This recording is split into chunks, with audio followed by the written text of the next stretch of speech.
তরুণ বয়সেই চলে গেলেন অভিনেতা শাহবাজ সানি, কিন্তু তার মৃত্যুর পরেও প্রশ্ন উঠেছে সিন্ডিকেটের কথা। এই তরুণ অভিনেতা শাহবাজ সানি মারা যাওয়ায় তার বন্ধু ও সহকর্মীরা প্রশ্ন তুলেছেন, সানি মেধাবী অভিনয়শিল্পী হলেও সিন্ডিকেটের শিকার। দীর্ঘদিন ধরে চেষ্টা করে অনেকের সঙ্গে কাজ করতে পারছিলেন না, বাদও পড়েছিলেন কাজ থেকে।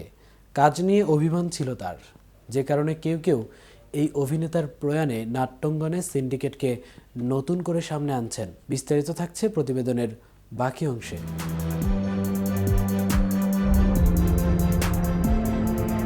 ইমরান রবিনের নাটকে অভিনয় করেছেন শাহবাজ সানি। সেই পরিচালক সানির প্রয়াণে অভিমান করে লিখেছেন, সানির অকাল মৃত্যু আবারও প্রমাণ করলো আমাদের সময় যখন তখন শেষ হয়ে যাবে। কি হবে এত সিন্ডিকেট, অহংকার আর অভিশাপ দিয়ে? সময় তো অল্প। আরেক পরিচালক আমিনুল শিকদার লিখেছেন, মানুষ মারা গেলে কদর বেড়ে যায়। একই কথা লিখেছেন আরেক অভিনেতা সিয়াম নাসির। তিনি লিখেছেন, মানুষ মারা গেলে ভালোবাসা উতলাইয়া পড়ে, বেঁচে থাকতে খবর লয় না। পরিচালক ইমরান রবিন বলেন, এই সময়ে চরিত্র অভিনেতাই নয়, পরিচালক সহ সবার জন্য সিন্ডিকেট প্রকট আকার ধারণ করেছে।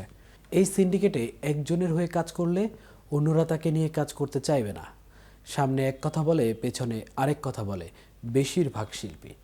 এখন সবাই সানির প্রশংসা করছে, বলছে ভালো অভিনেতা ছিল, সানি চাইতো সবার সঙ্গেই কাজ করতে, কিন্তু সিন্ডিকেটের কারণে সেই সুযোগ অনেক কম পেয়েছে। তার জন্য যদি কেউ নিঃস্বার্থভাবে কিছু করত, তাহলে সে মানসিকভাবে আরও ভালো থাকতো। মোহন আহমেদের নাটকে অভিনয় করেছিলেন সানি। পরবর্তী সময়ে এই পরিচালকের বেশ কিছু কাজ করেছেন। মোহন বলেন, সানির সঙ্গে বেশ কিছুদিন আগেই কথা হয়। তখন সে জানিয়েছিল এখন প্রধান চরিত্রে অভিনয় করছে। তার প্রথম প্রধান চরিত্রে অভিনয় করা নাটকের নাম জামাইয়ের মাথা গরম। জানালো ওটাই ছিল ওর প্রথম প্রধান চরিত্রে অভিনয় করা। এটাই একজন অভিনেতার প্রধান চরিত্রে শেষ কাজ, মানতে কষ্ট হচ্ছে। নাম প্রকাশ না করা শর্তে সানির এক সহকর্মী জানান, অনেকের সঙ্গে কাজ করেছেন তিনি, সবার সঙ্গেই ভালো সম্পর্ক ছিল, কিন্তু সানি কখনোই কোনো গ্রুপ হয়ে কাজ করেননি। তিনি বলেন, নাটকে তার চেষ্টা ছিল, একটা জায়গাও তৈরি হচ্ছিল, কিন্তু ভালো প্রস্তাব পাচ্ছিল না। দেখা যেত ইচ্ছে করে অনেকেই দু একটি সিন ধরায় দিত, ছোট চরিত্র না করলে সম্পর্ক খারাপ হতো। সে কারণে কিছু কাজ করত, আবার কখনো হঠাৎ কাজ থেকে বাদ দিত। কদিন আগে অভিনয়ের পাশাপাশি খিলক্ষেতে রেস্টুরেন্ট দাঁড় করানোর চেষ্টা করছিল। হতাশা অভিমানেই ছেলেটা চলে গেল। দর্শক, আজ এই পর্যন্তই। নিত্য নতুন শোবিজ রিলেটেড ভিডিও পেতে আমাদের কেটিভি চ্যানেলটিকে সাবস্ক্রাইব করুন।